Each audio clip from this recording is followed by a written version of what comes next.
Presentamos en este vídeo de manera breve y concisa algunos de los elementos fundamentales o un acercamiento para conocer la discapacidad visual que sea válido, que sea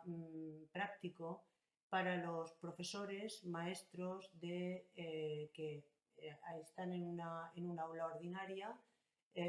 con un sistema inclusivo, como no puede ser de otra manera, y si tienen para poder, digamos, adaptarse y conocer la situación y ponerse en situación en el caso de que tuvieran algún alumno con discapacidad visual en el aula. Son unos conocimientos sencillos, elementales, que pueden ayudar a los profesores para llevar a cabo su actividad. La discapacidad visual la podemos definir según la Fundación ONCE, distingue entre personas con ceguera, es decir, aquellas que no ven nada en absoluto, y personas con discapacidad visual, que son aquellas que con la mejor corrección posible son capaces de ver o distinguir algunos objetos a una distancia. Se utilizan dos tipos de variables para evaluar la deficiencia visual. Por un lado, la agudeza visual, que es la capacidad del ojo para distinguir detalles y formas de los objetos, y por otro lado, el campo visual, que es la porción de espacio medido en grados que el ojo de una persona puede efectuar simultáneamente sin efectuar movimientos. La evolución y desarrollo de los niños con deficiencias visuales, digamos que sigue la ley del 80%.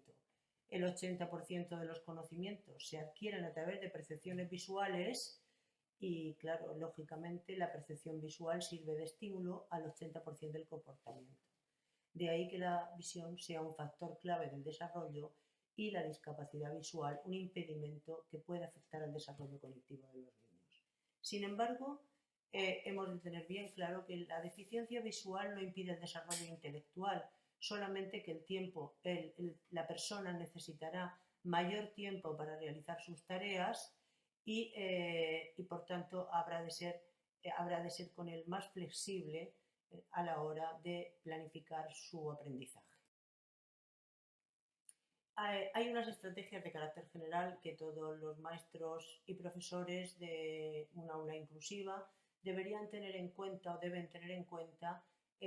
a la hora de abordar la educación de un niño con discapacidad visual. En primer lugar, establecer con él un vínculo personal y no desde el déficit, y esto le ayuda a diferenciarse e integrar sus propios sentimientos, no incrementar su seguridad, permitirle autonomía, no ayudarle salvo si lo necesita, no negar nunca sus limitaciones,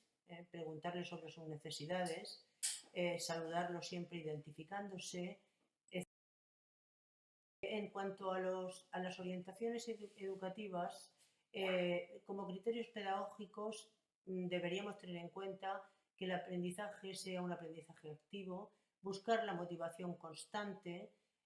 a través de diversas técnicas y de diferentes propuestas educativas, procurar un desarrollo multisensorial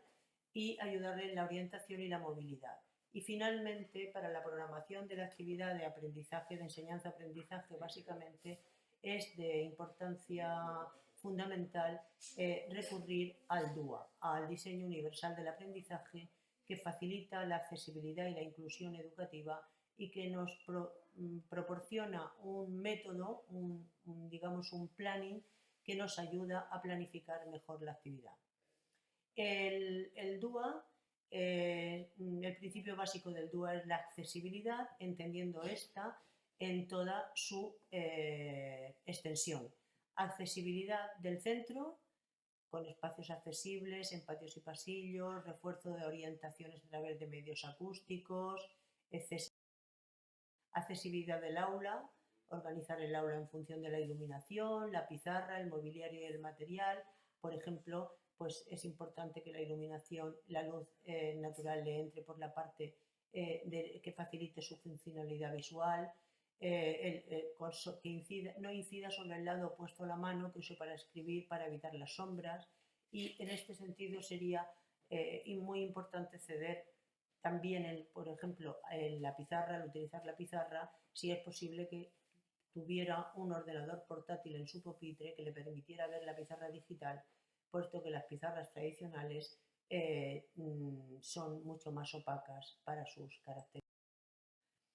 En cuanto a la accesibilidad del aula, también en la organización del aula habría que tener en cuenta distintos aspectos concretos, como por ejemplo el mobiliario y el material del aula deben guardar un orden estable,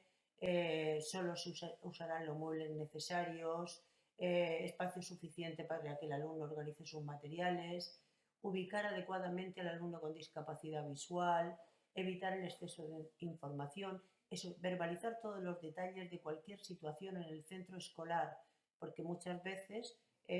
no las verbalizamos pensando que como son visibles no es necesario incidir en eso. En este sentido hay que llevar cuidado y procurar concretar al máximo teniendo en cuenta la presencia de estos alumnos. Anticipar las nuevas situaciones, respetar el ritmo de trabajo,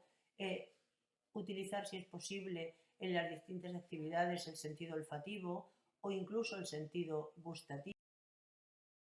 podría ser posible.